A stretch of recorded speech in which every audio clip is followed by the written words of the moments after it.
আমাদের রুমে আজকে সবারই জ্বর, একবার সবার জ্বর।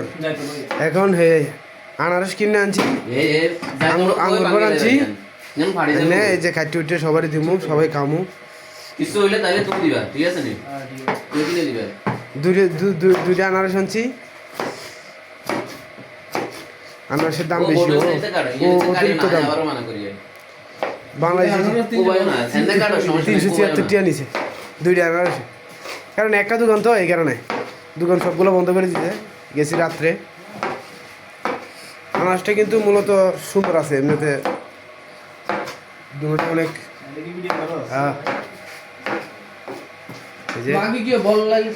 তুই এর ভিতরে ডোল ভাতে বল লইতেছি আমি, প্লাস্টিকের বলটা আছে না, তুই কে মধ্যে মা হামু আরে এটা কেন গুস্তু গন্ধর্ব এই আনারস এটি আমরা করবো। আচ্ছা দাঁড়া।